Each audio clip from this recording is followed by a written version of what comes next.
ancestors came from India. My ancestors came from Afghanistan. My ancestors came from China. My ancestors came from India. My ancestors came from the USA. My ancestors came from China. My ancestors came from Russia. My ancestors came from China. My ancestors came from Japan. My ancestors came from England. My ancestors came from Poland. My ancestors came from Taiwan. My ancestors came from Taiwan. My ancestors came from Italy. My ancestors came from Korea. My ancestors came from the Philippines. My ancestors came from China. My ancestors came from China. My ancestors came from Lebanon. My ancestors came from China and India. My ancestors came from Mexico. My ancestors came from China.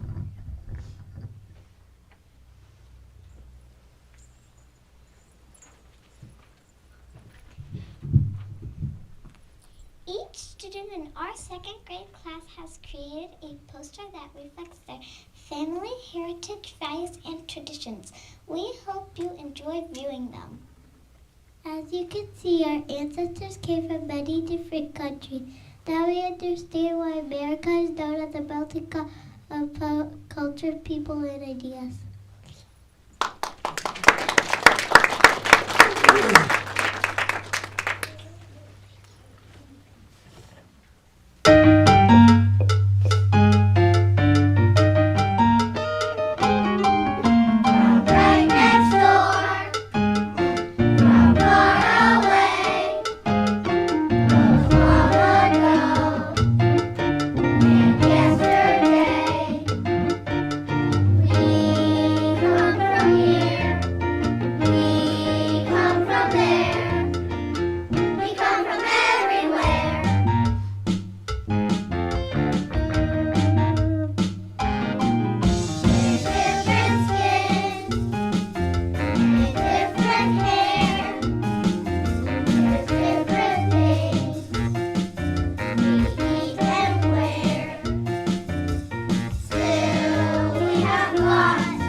Many people came from completely different places, but they still had something really interesting in common. Most of our families entered the United States through Ellis Island. Ellis Island was the place in New York Harbor where immigrants arrived from ship by Europe. Their papers were inspected, their health was checked, and they had to answer questions about coming to the United States. When they spoke of the first day in America, they were very nervous. Yet, they were very excited about the challenges awaiting them in this new land of opportunity.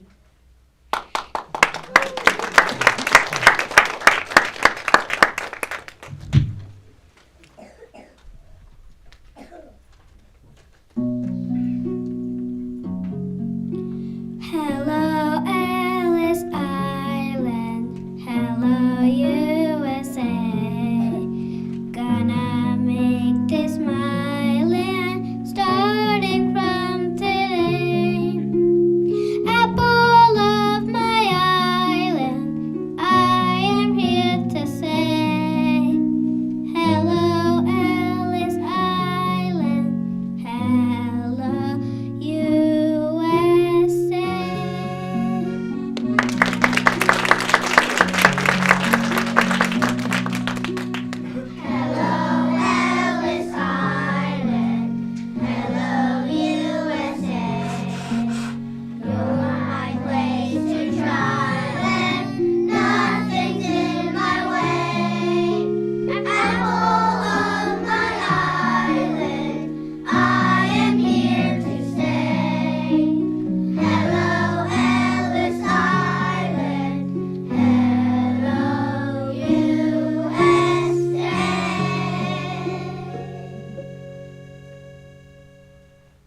created a work of art called building blocks. The dictionary defines building blocks as an essential element on which a larger entity is based.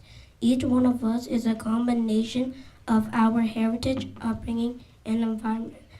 At first glance, the artwork looks red, white, and blue. It represents us citizens from the USA. From a different angle, you will see all the countries our ancestors came from and the traditions we honor and observe. Approach the piece from another side, and you will see our families, names, and the traits our family values the most. They shape who we are and what we stand for. Our traditions and values give us the strong foundation necessary to become responsible citizens.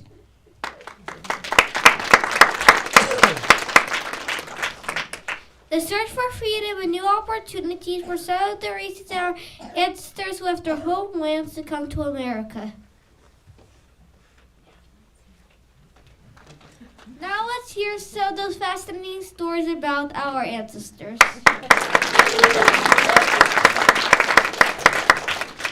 My great-grandfather lived in the rural area of Shanghai in China. He raised several chickens. Every day, my family got fresh laid eggs from those chickens. My great-grandfather labeled each egg with their laying dates. It showed his care and attention to detail.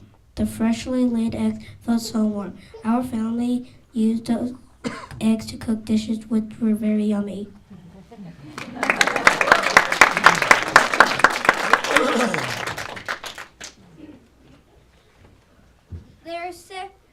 There are several educators among my ancestors' close relatives. I like to share a story about my maternal great-grandmother. Her name was Alexandra. She was born in Ukraine before World War II. She grew up to become a teacher. However, many children did not get education during the time of war. My great-grandmother decided to help those who grew up without education. She dedicated her time to teach the evening school, where adults could take classes. This was her contribution to the community, and the students loved her very much.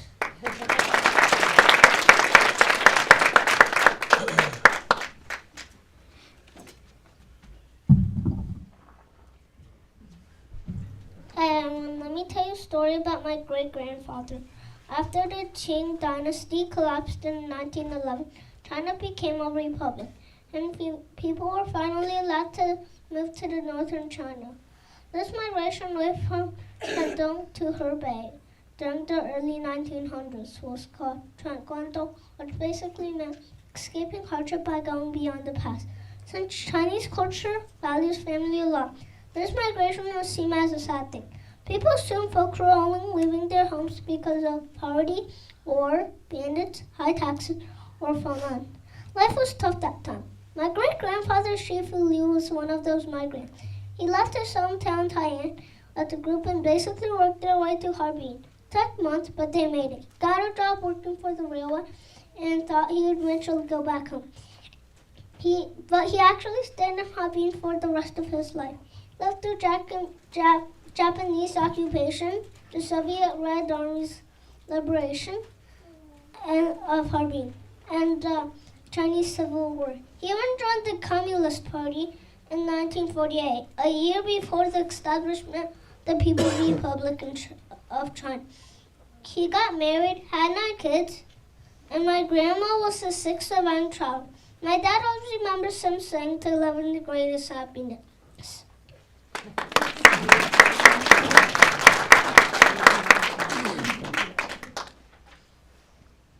My great-grandfather was a very successful businessman in Shanghai, China. In 1948, he decided to relocate back to his hometown in Taiwan. He and his business partners arranged to sail on a ship with all their valuables before taking any family members. On their trip home, they were hijacked and robbed by pirates on the sea. Sadly, my great-grandfather was the only survivor. He was saved by nearby villagers and made his way back to Shanghai after 3 months. We are very thankful my great-grandfather was saved, because he was able to bring his family back to Taiwan. It was there that my grandmother was born.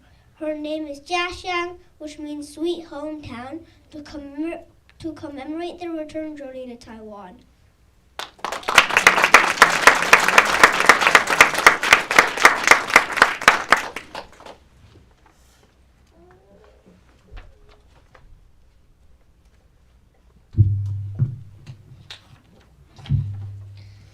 My great-grandfather J.T. Grayson was a really amazing doctor and scientist.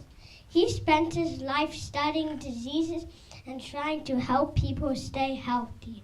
He discovered the dry virus that infects the respiratory system. Later, he founded the School of Public Health at the University of Washington, where people learn how to keep communities safe from sickness. My great-grandfather lived a very long time. He made it all. My great-grandfather lived a very long life. He made it all the way to 99 years old. He passed away last year, but my family still talks about all the great things he did and how he helped so many people. I'm really proud of him.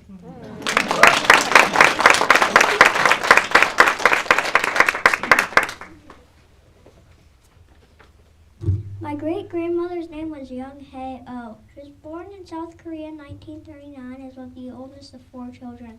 She lost her 2 sisters, brother, and father to war. After the Korean War, my great-grandmother went to work at only 13 years old, doing odd jobs at a theater.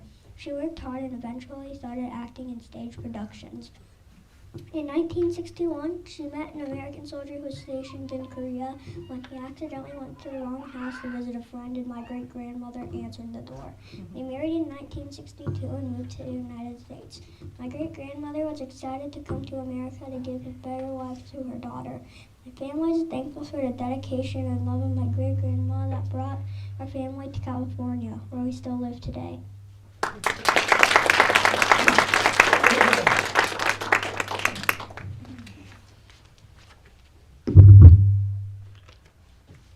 Over 100 years ago, there was a Philippine-American War that lasted for 3 years.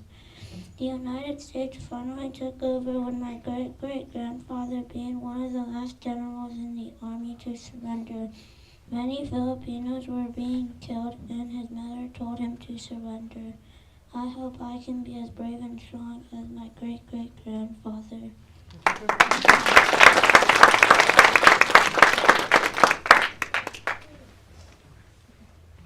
My father's grandfather couldn't go to school because his family was poor, but he managed to teach himself to read and write.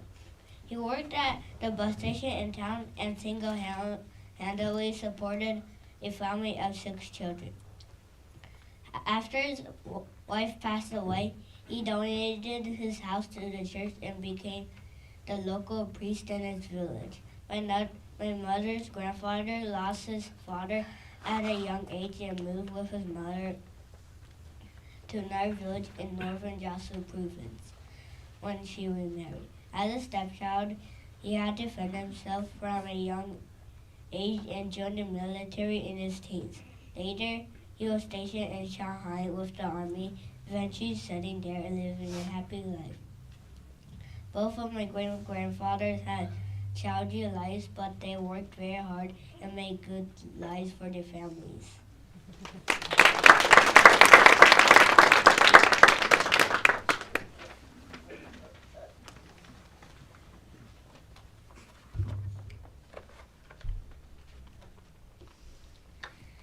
A long time ago, in the mountain village of Duma in Mount Lebanon, life was peaceful. Families were large, neighbors helped one another, and time passed slowly. But during World War I, famine swept through the region, making life difficult. After war, my great-great-grandfather, Salim Saad, married and listened to his father-in-law's advice to move to Mexico, a land of friendly people, opportunities, and prosperity. In 1922, Salim arrived in Mexico City, where he started his family. Over time, he saw a quieter, peaceful place to raise his children. His church led him to Ensenada, a small coastal town in Baja California, which reminded him of Duma. In 1934, Salim opened a store called the Pearl of the Pacific. His honesty and determination helped him build a new life. Nearly 90 years later, the store still stands, a testament to Salim's hard work and resilience. His journey teaches us that with courage, dedication, and hope, we can overcome hardships, building a lasting legacy for future generations. This is a picture of my great-great-grandfather and a recent picture of the Pearl of the Pacific store.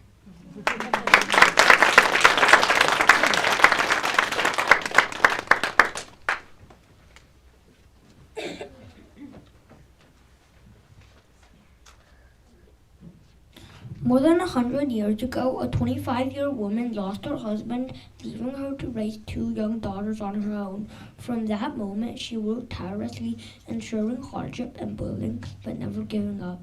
In those days, education was a privilege, and she instilled her daughters in the belief that it was the key to a better future. Through her unwavering courage and determination, both daughters achieved education, one becoming a teacher and the other a doctor. This is the story of my mother's great-grandmother, a legacy of resilience and perseverance that continues to inspire every member of our family.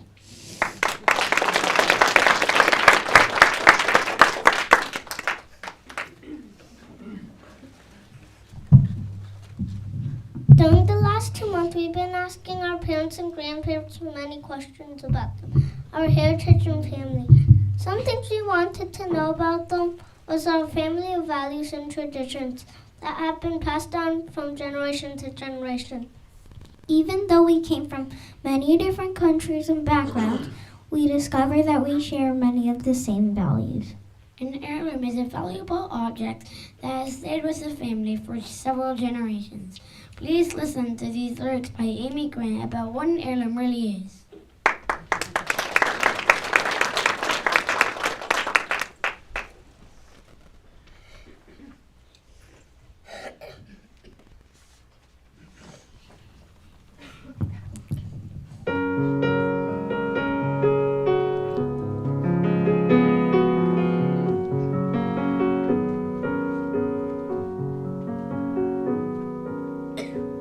Up in the attic, down on my knees, I've taught a boxes, timeless to me. Letters and photographs, yellowed with years, some bringing laughter, some bringing tears. Time never changes the memory, the faces of loved ones bring to me. All that I come from, and all that I live for, and all that I'm going to be. My precious family is more than an heirloom to me.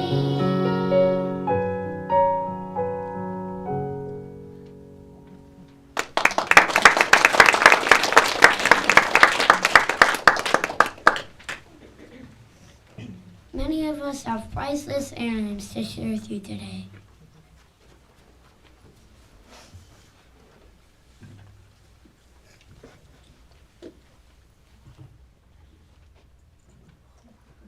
My family has a special necklace.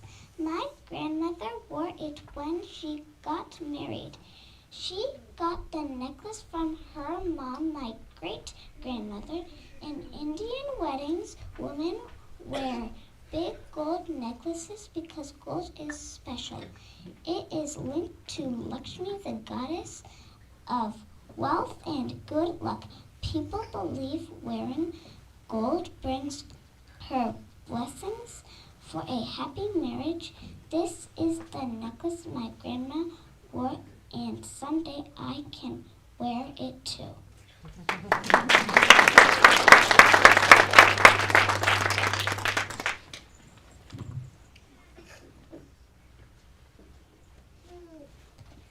My heirloom is a shawl, which is kind of a big scarf.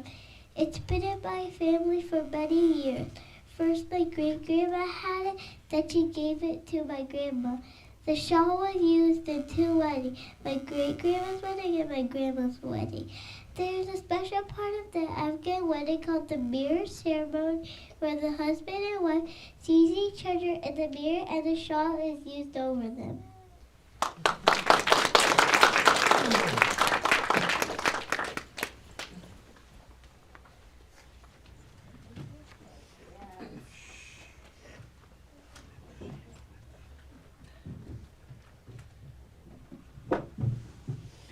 This set of 5 coins is a family heirloom passed down from my grandpa. They were given to him as a gift to celebrate his 50 years of dedication to airplane design. Each coin is made of gold and silver and features a different type of airplane that he helped bring to life. These coins were given to my grandpa to thank him for all the airplanes he designed. When I hold them, I think about how hard he worked to make his ideas come to life. It reminds me that every amazing invention starts with someone who believes in their dreams, just like my grandpa.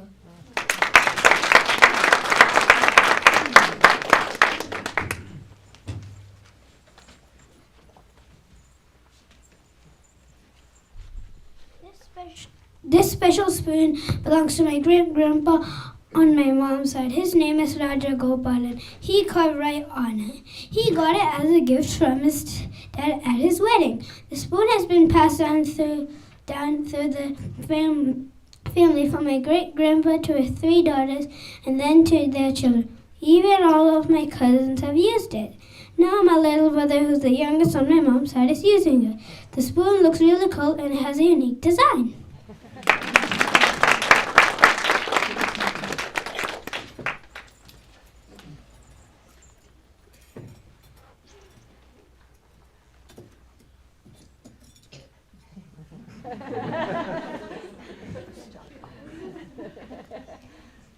These 5 silver spoons are over 120 years old and have been passed down through my family, starting with my great-great-grandmother, Louise Valentine Lyon. She was born on February 14, 1894 in San Francisco. When she was 12 years old, she lived through the San Francisco earthquake in 1906. The spoons originally came from her father, Walter Lyon. He ran a newspaper publishing company in San Francisco, and when he would travel for work, he would bring home the spoons as gifts from my great-great-grandmother. Even before that, Walter's parents were 49ers who came to California during the gold rush in 1849 to search for gold near Sutterson. I love these spoons because they tell stories about where my family has been. I think it's really cool to hold something that's been in my family for so many years. I hope you enjoy seeing them.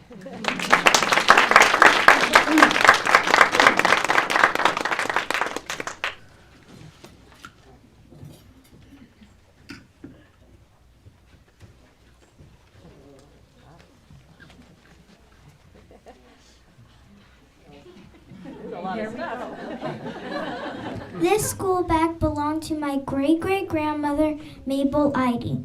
Mabel was born on November 23rd, 1904. When she was my age, her parents bought her a new pair of school shoes. Her school shoes came in this bag from Robbie Brothers' store. Mabel used this shoe bag to carry her school supplies. This bag is over 100 years old. Mabel's school did not have a drinking fountain, so she pumped water into this cup. She wrote on a slate and later used a fountain pen. This inkwell sat on her school desk. Mabel loved to sew and kept samples of all of her sewing projects in this journal. She learned to sew when 7 years old and made an apron for her doll.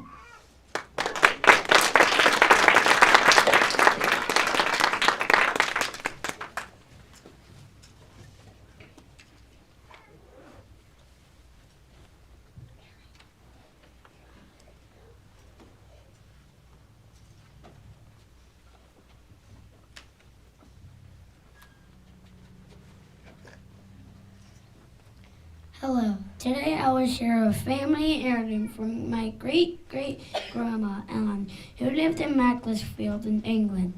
Macclesfield was once considered the silk capital of England, and my great-great-grandma worked her entire life in one of the silk mills there.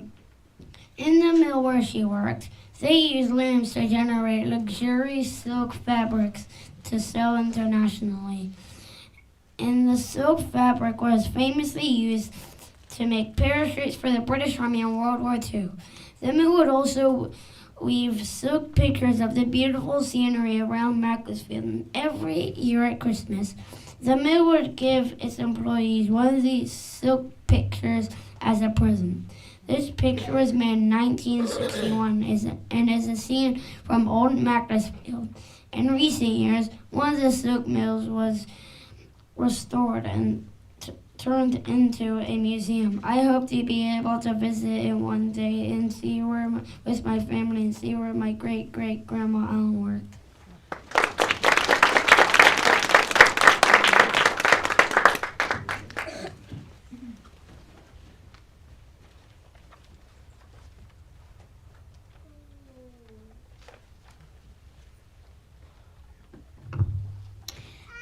This is a St. Christopher necklace that has been worn by 4 generations of my family members.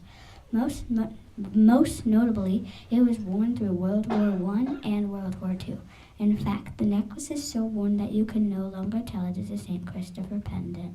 Instead, it looks like a smooth gold medallion on a chain.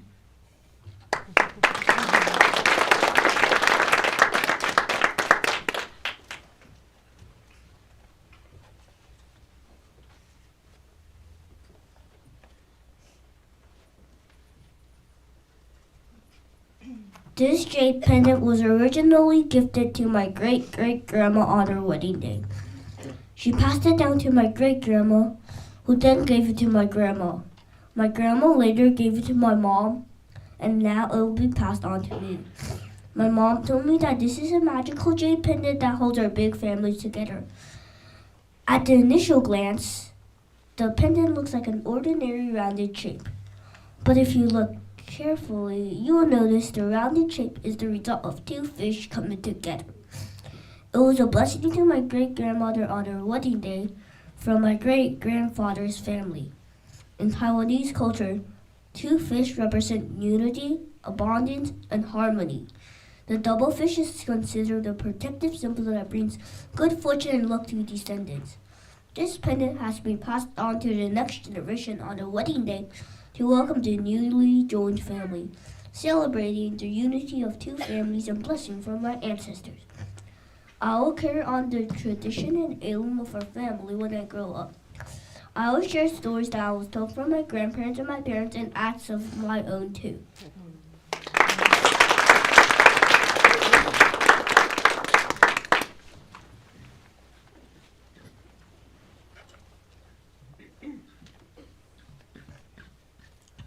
This is my family heirloom.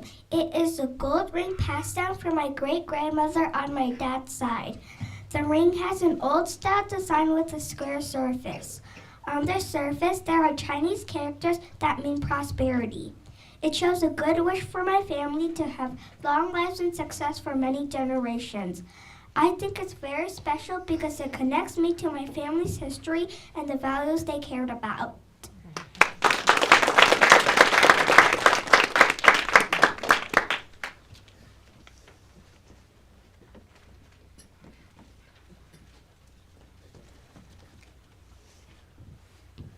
This heirloom is a silver ring given to my great-grandmother by her mother-in-law on her wedding day. Passed down through generations, It symbolizes love, family, and tradition, holding deep sentimental value and preserving our family history. One day I hope to wear it too, and when I do, I'll think about all the love and stories it holds and how I am part of that family tradition.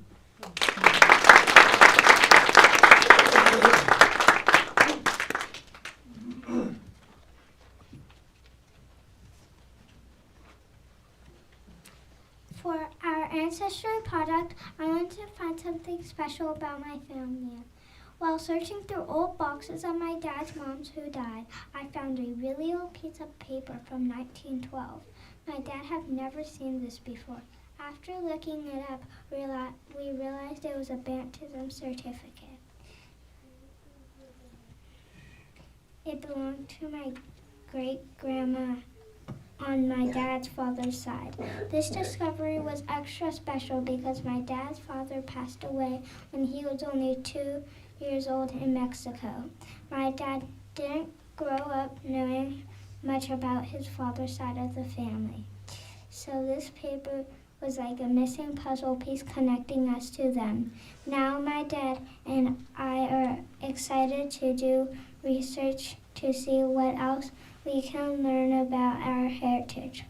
This little piece of paper didn't just teach me about my great-grandmother, it opened the door to discovering more about where I came from and made me feel closer to my family history.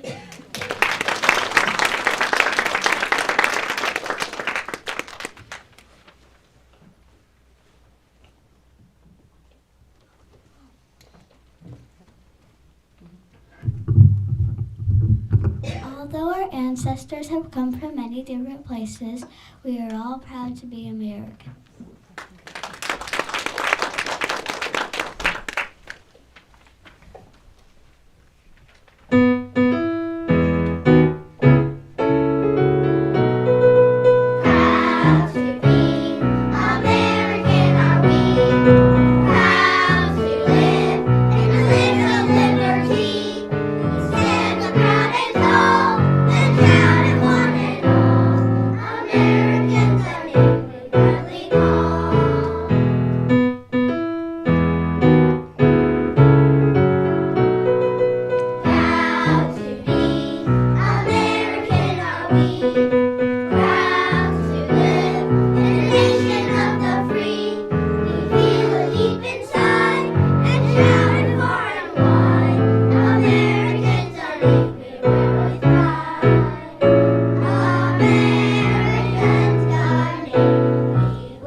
We had fun finding out what moments in history were important and memorable to our parents and grandparents.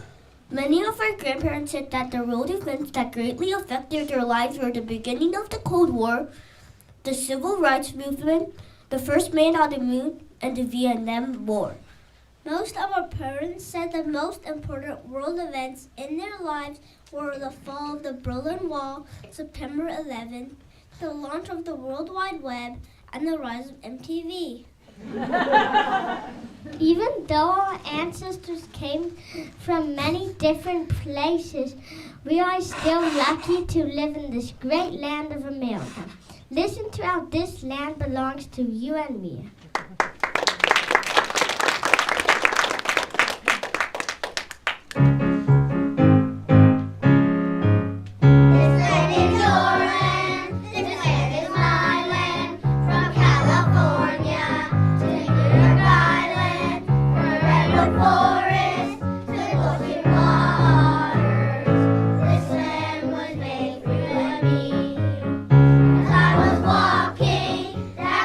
Highway.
Besides finding out what historical events were important to our ancestors, we are amazed at the things that were invented in our parents' and grandparents' time. It is hard for us to believe that iPhones, Xbox, and smartwatches were not part of their childhood. Our grandparents told us that VHS players, microwaves, and ovens and computers were amazing inventions in their lives. Our parents told us that cell phones, laptops, hybrids, and electric cars were the most remarkable inventions in their generation. It's hard for us to imagine leaving friends, family, and country to travel to a new foreign land where language and customs are totally different. Our ancestors took advantage of the freedom and opportunity offered in this land. Our ancestors worked hard to create a better life for their children and grandchildren. And although most of our ancestors are not here today, we send them a big thank you because we are honored to say that America's our home.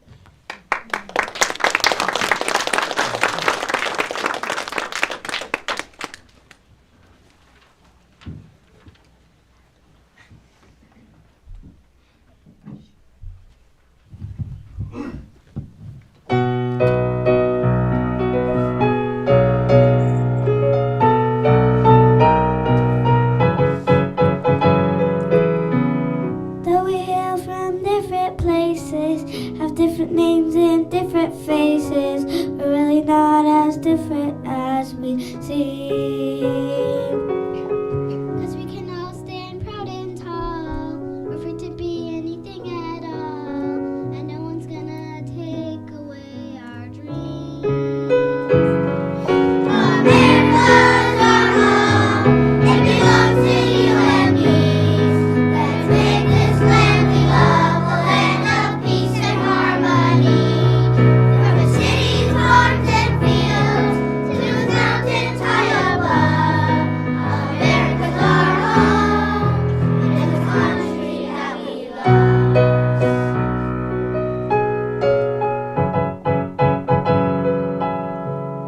You can take the clothes I wear, take the money and I don't care, 'cause I'll be fine as long as I am free. The time has come to stand up tall, to join together one and all, and sing it out in perfect harmony. America's our home, it belongs to you and me. Let's make this land we love a land of peace and harmony. From the cities, farms, and fields to the mountains high above, America's our home, and it's the country that we love. From the valleys and mountains in Europe, we came to build the bridges and form the lands. From the crowded cities of the Orient, we came to build the railroads and make the clothing. From the shores of the Black Sea, we came to man the factories and mine the resources. We all came to America and followed our dreams. From many people, we became one. America's our home, it belongs to you and me. Let's make this land we love a land of peace and harmony. From the cities, farms, and fields to the mountains high above, America's our home, it's the country that we love.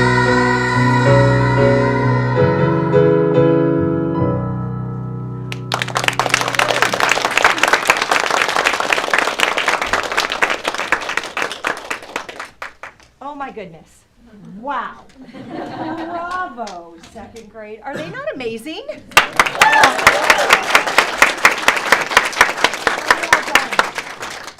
Your families are beautiful, your stories are amazing, and I always cry at this moment. But thank you, thank you. I told you at the beginning of the year, some of you veterans knew that this was going to be quite the undertaking, but you can see now it was so worth it, so well worth it. Thank you for sharing so much of your lives with us. Seeing what our students have learned about themselves and each other is invaluable, priceless, and I know something that we will carry with us for the rest of our lives, and I hope that it has stirred something in you to know more about your families, just to know more about where you come from and what makes you so amazing, special, and unique. And I know that for our class, it has helped to build what we call our class family, helped us to appreciate, love each other more, and want to know more about each other. So thank you so much, and we're almost done. There'll be a couple more things coming home, but then otherwise we will leave you pretty much alone now for a while. But thank you again so much. We're very, very grateful, and we would like to ask you all to stand with us so that we can sing America the Beautiful together, please.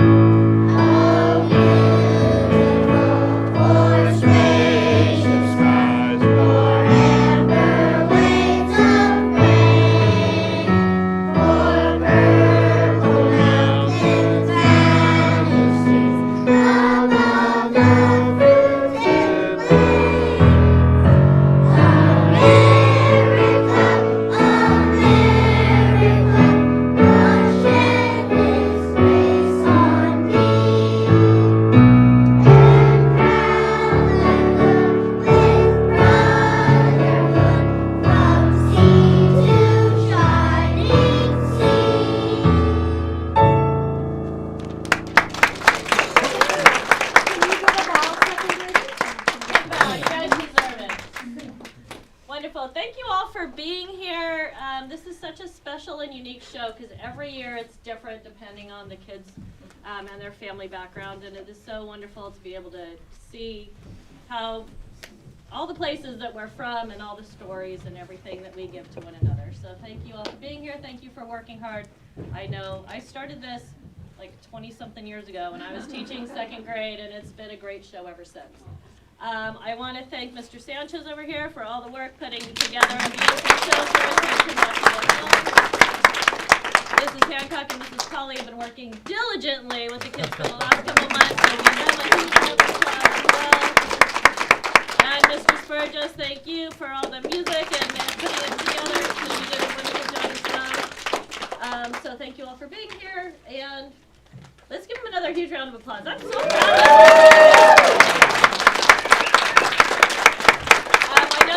A class party in second grade. The food looks amazing already, and there's tons of it, but I know you want to get pictures. Do you want to do like some class pictures? I know we should do some class pictures. We can take some pictures in front of the table. Siblings, you may go back to class. Yes, thanks siblings. You were awesome audience. A couple of things